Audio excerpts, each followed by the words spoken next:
¿Se acuerdan que hace unos meses atrás hice un video de un caso que nos dejó a todos con la piel de gallina? No solo por la atrocidad de los actos que se cometieron, sino también por el hecho de que cualquiera de nosotros podía convertirse en víctima de ello.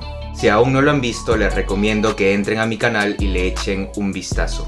De hecho, quería agradecerle a JC Hit por hacer un video reacción del video que hice. Les dejo el link de su video en la descripción para que lo vean y se suscriban, ya que este youtuber explica más a detalle cómo, con los avances tecnológicos de ahora, en el caso de la enésima sala de Telegram, la realidad pudo superar a la ficción.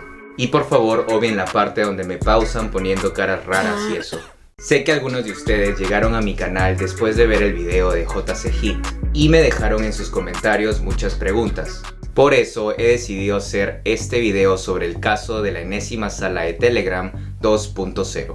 La enésima sala de Telegram fue un caso de explotación masiva sexual online que enfureció a toda Corea, ya que los perpetradores usaban información privada, a veces recopilada ilegalmente de las oficinas del gobierno, para extorsionar a muchas mujeres y niños, y así obligarlos a grabarse realizando actos sexualmente explícitos, satisfaciendo los deseos más bajos y sucios de los espectadores. Algunas veces incluso utilizaban programas de inteligencia artificial para hacer que las personas que aparecieran en los videos tuvieran la cara de otra. Y miles de usuarios pagaron en criptomonedas para obtener una membresía a una de estas salas y no solo mirar, sino también pedir lo que querían ver a cambio. Cuando hice el primer video les dije que la policía había atrapado a Cho Soo-bin, el líder de la sala de Paksa. Pero ¿qué pasó desde entonces? Mientras que los fiscales pedían cadena perpetua para Cho Soo-bin, el juez dictaminó que Cho había infligido daños irreparables a las víctimas, por lo que lo condenaron a 40 años de prisión. También capturaron a un tipo que se hacía llamar Puda, de 18 años, encargado del manejo financiero de la sala de Paksa. A otro tipo conocido como Lee Gi-ah, de 19 años, encargado de los temas de publicidad de la sala de Paksa, y al creador y líder de la enésima sala de chat, Moon Hyung-up, conocido como Dios Dios, de 24 años. Cuando revelaron la identidad de Dios Dios frente a la prensa, lo único que dijo fue lo siguiente. 민영씨 왜 그러셨습니까? 네, 제가 그때 피해자분들과 피해자 가족들에게 죄송합니다. 왜 어린이 학생들한테만 그랬습니까?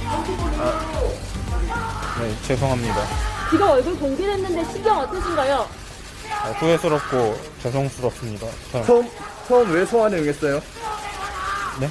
왜 경찰에 처음 스스로 나왔냐고요? 그거는 저쪽에서 연락이 와서 나갔습니다. 범의 목적이 뭡니까? 제가 잘못된 성관계형을 가지고 있었던 것 같습니다. 피해자는 전부 50명 맞습니까? 네, 그 정도로 제가 경찰께 말씀드렸습니다. 성폭행 지시한 게 몇 건입니까? 이거 계속 답해야 되나요? 정확하게는 3건, 3건 정도였습니다. 중학교 퇴학까지 고려되고 있는데 신경 어떠세요? 죄송합니다. 다른 사람들한테 받은 건 상품권 90만 원이 다예요? 네, 맞습니다. 조주빈하고는 어떤 사이입니까? 관련 없는 사람입니다. 피해 여성들한테 한마디 하시죠. 네, 죄송합니다. Luego de muchas investigaciones, la policía descubrió que 6 de cada 10 víctimas eran menores de edad. Y tan solo el número de víctimas menores de 20 años es de 667. Esto no solamente aumenta la gravedad del delito para aquellos que se encargaban de distribuir este material, sino también para aquellos que pagaban por verlo o pedirlo. Hasta la fecha se ha capturado a más de 3.600 de estos criminales. Algunos de ellos se entregaron a la policía y otro incluso se suicidó supuestamente porque no podía más con la culpa.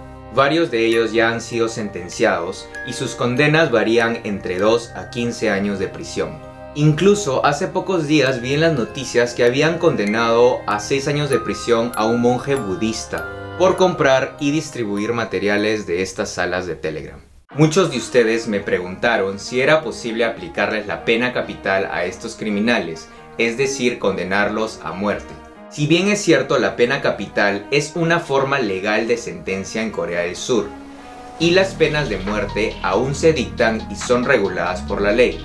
Corea del Sur es uno de los 5 países democráticos y desarrollados que mantiene la pena capital después de Estados Unidos, Singapur, Japón y Taiwán. Entre los condenados a pena capital en Corea del Sur están un tipo que asesinó a 8 mujeres y quemó viva a su esposa y a su suegra, otro que violó y asesinó a una niña de 15 años y algunos miembros de la familia Chihon, una pandilla caníbal. Si quieren que haga un video sobre uno de estos temas, déjenmelo en los comentarios. Pero volviendo al tema, en Corea del Sur no ha habido ninguna ejecución desde diciembre de 1997. Y aunque existen algunas condenas, muchas de ellas están cambiando o reduciendo a cadena perpetua. Por ello, Amnistía Internacional considera a Corea como un país abolicionista de facto. Es decir, que reconoce jurídicamente la pena capital, pero en la práctica no la realiza. Por cierto, ¡feliz año! Bueno amigos, esto ha sido todo por hoy. Si les gustó el video denme like, suscríbanse a mi canal, déjenme en sus comentarios su opinión que es muy importante. Nos vemos en el próximo video. Chao chao.